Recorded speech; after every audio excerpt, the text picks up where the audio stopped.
Întotdeauna am vrut să fiu ieșit din tipar. Mă îmbrac altfel, mă port altfel, vorbesc altfel, sunt altfel. Nu mă interesează ce gândesc oamenii, nu mă interesează cum mă privesc oamenii. Nu am făcut toate caricaturile astea pe mine pentru a atrage privirile cuiva. Le-am făcut pentru mine, mă simt bine în pielea mea. Dacă ar fi să dau timpul înapoi, singurul regret ar fi că nu le-am făcut mai mari de la început, că acum trebuie să mă chinui din nou. Și urmează să fie reparate și acoperite și până la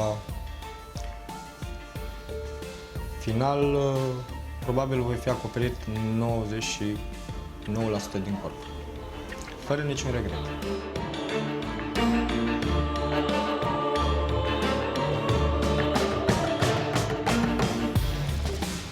Locul meu de muncă era în parcul municipal din orașul meu. Și este un loc în care îmi plimb copilul. Și se întâmplă că în weekend vin grupuri de băieți, devastează tot în jurul lor. Recent a fost populat lacul din parc cu pești, mai ales cu crabi japonezi, celebri koi fish. Sunt băieți care aruncă cu bidoane cu apă după peștii aia și nu-mi place să găsesc plutind cu burtanță pe lângă mal. Nu-mi place ca fiica mea să vadă lucrurile astea când o plimb prin parc. Și îmi plăcea ce făceam. De o perioadă m-am mutat pe strandul municipal. Și e bine.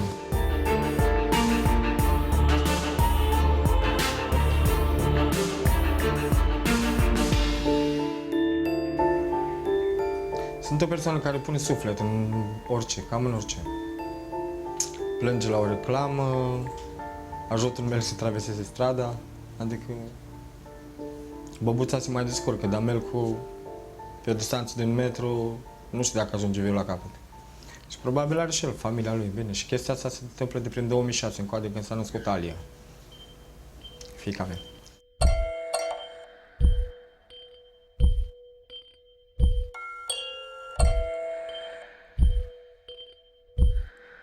Toate tatuajele au poveste, în sensul că după un eșec sentimental aveam de ales cum alegem toți. Ne spânzurăm, ne îmbătăm, ne drogăm, ne tăiem cu lama sau ne încuiem în cameră și ne tatuăm, nu? Și am ales varianta cu tatuaje. Așa m-am pomenit plin pe picioare, băteam cu coarda de chitară câte o oră continuă la o literă, nopți întregi. Zbărnea muzica de joale în fundal. Frații mei băteau la ușă, se rugau de mine să las intri în casă. Eram ocupat. Și uite-mă că au trecut vreo 10 ani, 12 de atunci. Ficatul încă e bine, nu i-am dat alcool, pe gât n-am urmit de ștreang. În schimb, îți desenat.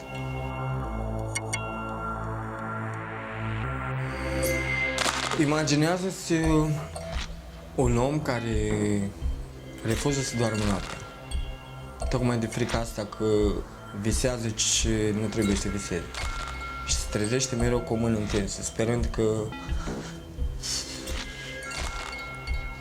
că schimbă ceva, știi? Dar nu schimbă nimic, pentru că faptul e împlinit. Și nu poți să dai timpul înapoi. Și acolo. Și vreau să scot coșmarul ăla, să-l pun pe mine. Să-l scot la vedere. Să încep o nouă etapă. Acum în august fac al doilea majorat, fac 36 de ani. 26 de ani, aproape în fiecare seară și nimeni nu știe.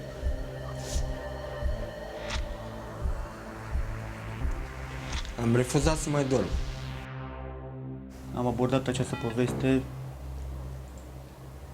destul de, cum să zic eu, te afectează puțin, dar na, este o dramă și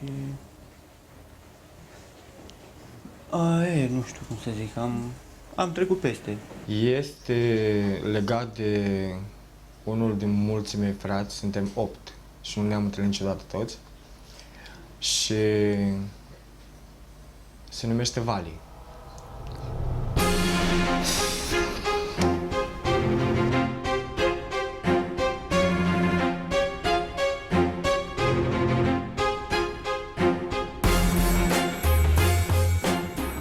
În 88 am plecat din Onești împreună cu el spre Cernavodă, să o căutăm pe mama.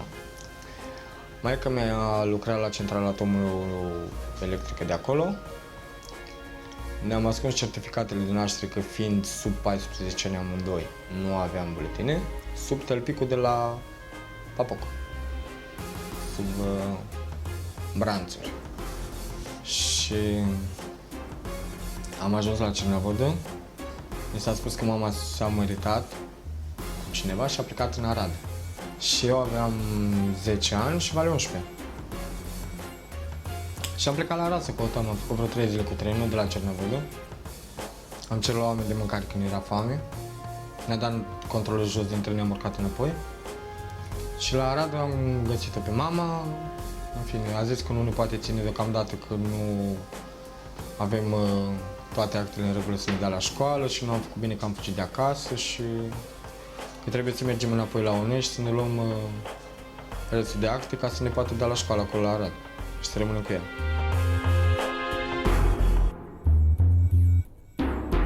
Ne-a lăsat în gara din Arad, ne-a lăsat ceva bani la noi ca să mergem înapoi la Onești și am intrat în anturaj cu niște baschetari. Și pe tren înspre Brașov încolo, pe la Păuliș ne-a dat jos din tren controlorul, pe amândoi. Și gara fiind pustie, nu știam ce să facem acum. Se întâmpla în urmă cu 26 de ani. Deci singura variantă era să mergem înapoi la Arad, că era cel mai aproape. Și a venit un personal din direcția Teiuș, care mergea la Arad. Și de obicei eu sunt cel care se bagă înainte, mai băgăreț. De data asta s-a întâmplat să fie Vali. Și trenul a plecat din gară, a început să se prinde viteză de acum și le-a zis, bă, vezi că mă duc la Arad urgent și ori mă aștepți aici, că ne găsim cumva. Și când a urcat pe scară, era balustrada în stânga și ușa pe dreapta. Și eu, bine, distanța dintre noi se mărea așa, dar eu vedeam absolut orice detaliu. Și a apărut cineva în ușă. M-am uitat și am văzut că era țigan, negru, urât, cu spume.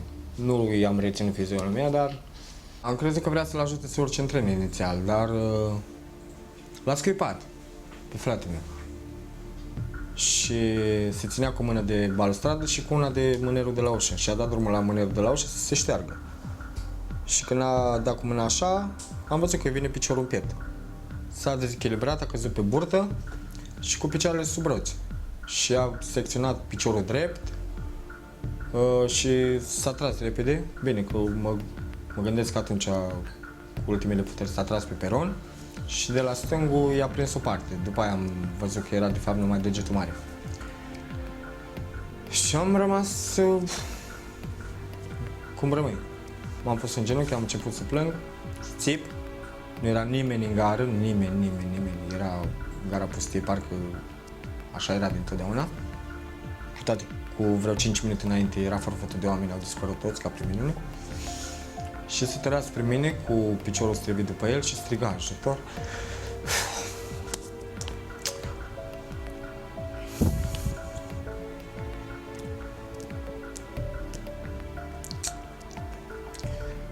Și nu s-a pierdut cu firea. Și într-un târziu a venit cineva, un angajat din gara de acolo, de la impiegată de mișcare, cu un fitil de lampă în mână și cuțit, nu știu ce avea, și a făcut repede gaurăuri la ambele picioare, i-a prins la pulpe și sub genunchi, l-a luat în brațe și mă țineam după el și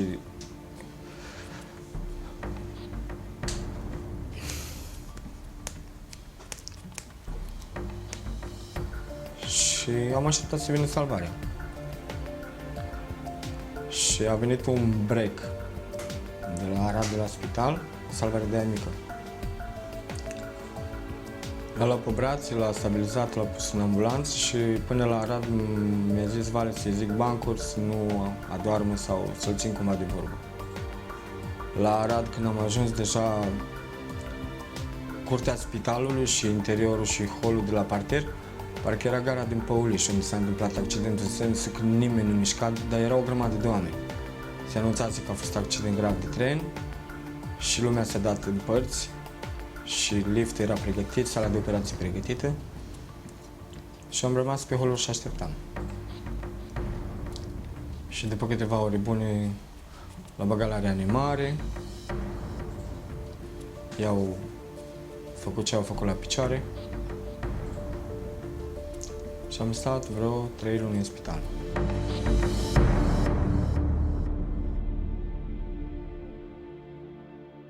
Mama nu știa nimic. Mama lucra încet în Arad și soarta a făcut ca ea să aibă un accident și să-și rupă un deget de la o mână. Și m-am întâlnit cu mama pe holul spitalului și m-a întrebat ce cauți aici. Și am zis, păi, hai să vezi ce caut aici. Și când l-a văzut pe Vale acolo în pat, i-a cam căzut fața. Și a dat seama că a făcut o greșeală când ne-a lăsat să plecăm singuri înapoi. Ea a crezut că dacă ne-am descurcat să venim de la Cernavodă până la Arad, este la fel de simplu să ne și întoarcem înapoi, să nu se întâmple nimic. Uite că s-a întâmplat.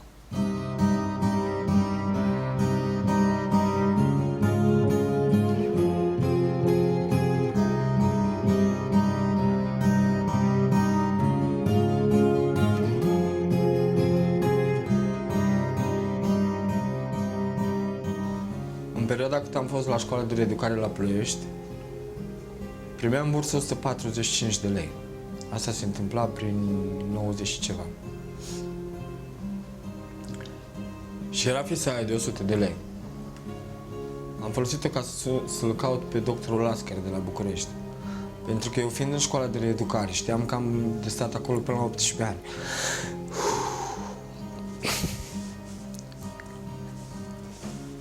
Vali era acasă. El n-a mai ajuns la școala de reeducare pentru că a avut față cu piciorul. Și vreau oarecum să întreb dacă se poate face transplant. Adică știind, eu consideram că am terminat și nu mai am nicio șansă să fac un viitor. Eram oarecum de aceeași înălțime și m-am gândit că se potrivea să-mi taie mie piciorul să-l pună la el.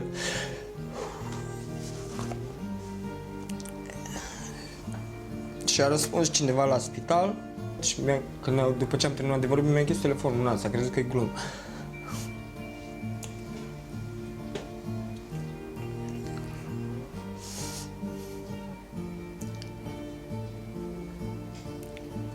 După aproape 7 ani de reeducare, am plecat în Polonia, m-a chemat el. El era deja acolo, l-a păcălit în țigan și l-a dus să cerșească. În 60 de zile a făcut 5.000 de mărci, a dormit în pădure și s-a întors acasă, mi se pare, cu vreo 200 de mărci ce a dat țiganul ăla. Și după aia a plecat a doua oară singur și m-a chemat și pe mine. Și am vrut să văd cum este să fii în pielea lui. Și am scris pe un carton, pe poloneză: Proszę pomóc, mam AIDS. Vă rog, ajutați, am SIDA. Mi-am pus o căciulă în cap, haine groase și m-am pus în genunchi lângă o biserică, pe gheață, sperând că o să fac destui bani cât să-i pot cumpăra o proteză bună, să nu se mai chinuie, dar n-am făcut nimic.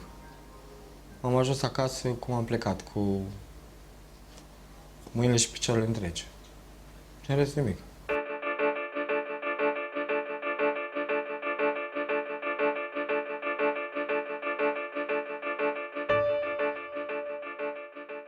E trist când stai și te gândești, dar asta e bine că a putut să treacă peste și n-a ajuns mai rău, am văzut că este cât de cât capabil de muncă, își creează un viitor, nu s-a delăsat, nu s-a asta să închidă în el, Da. Uneori asta e viața. Noi am fost uniți dintotdeauna, în sensul că după ce au divorțat ai noștri, eram 4 frați în prima căsătorie. Și statul român, dinainte de 89, a considerat că poți să împarți 4 copii cum împarți un măr, știi? Jumate într-o parte, jumate într-o parte. Și ne-a dat pe mine și pe Vali la mama și ceilalți doi, Cătălin și Jenny cheamă, erau în custodia tatălui. Mama, săraca, a ajuns la închisoare. Pentru că se afla la locul nepotrivit, la momentul nepotrivit. În sensul că era în magazin, ne căuta nouă de îmbrăcat pentru școală și în spatele ei o țigancă și îndesa în geantă o pereche de pantaloni de raiați, când se purtau de mult. Și vânzătoarea a crezut că maică-mea de fapt îi ține de 6, la aia se fure. A chemat miliția și fără drept de apel a dus-o la Târșor, la pușcărie. Și noi n-am știut. Am aflat după aia, am stat cu minții în casă, am mâncat un sac de nuci, nimic altceva, nici măcar pâine nu mâncam. Și când a venit mama, când i-a dat drumul și a venit, a găsit un morman de coș de nucă în mijlocul sufrageriei, așa, pe noi cu lecțiile făcute, nicio absență la școală, școala era la 2 pași și 7 minți care intram în școală. Și am fost cu minții. În schimb, maică-mea de-a doua, următoarea nevastă a tatălui nostru, tata despre care eu am aflat la 29 de ani cum e tata. Probabil, cred că de asta nici nu l-a interesat, că ne-a lăsat pe stradă și a vândut apartamente și dormeam pe scări cu Vali și Vali cu proteza sub cap, dar asta e altă poveste. Suntem în relații foarte bune. Doar că eu m-am întors la Unești pentru că urma să devin tată.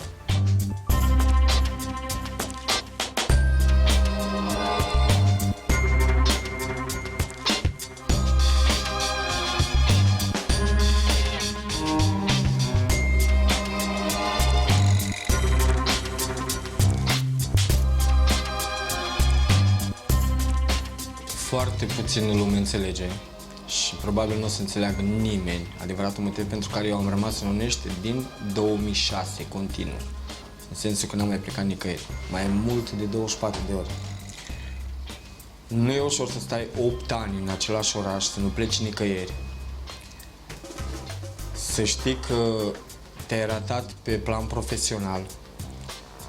Să știi că puteai realiza într-atât încât să-ți cumperi și o casă în 8 ani, să-ți asiguri și oarecum o parte din bătrâneți, pentru că făcând și eu tatuaje la rândul meu, îți dai seama că ies câțiva bănișori din asta.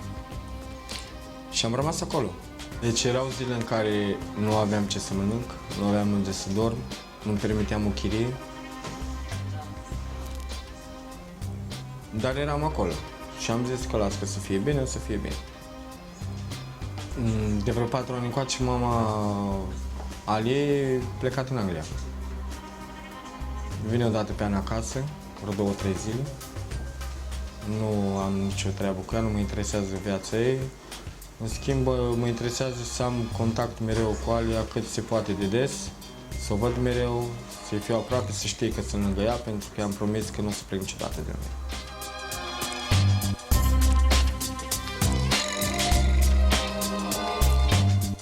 Ideea e că eu am încercat să-i însuflu valorile spirituale și să pună mai puțin accent pe valoarea materială. O educ într-un fel cât am timp, avem cam o oră, 2 pe zi care le petrecem împreună, restul le petrece cu mamaia ei, nu știu ce se întâmplă acolo, indoctrinarea bunicilor știți cum e, în fine.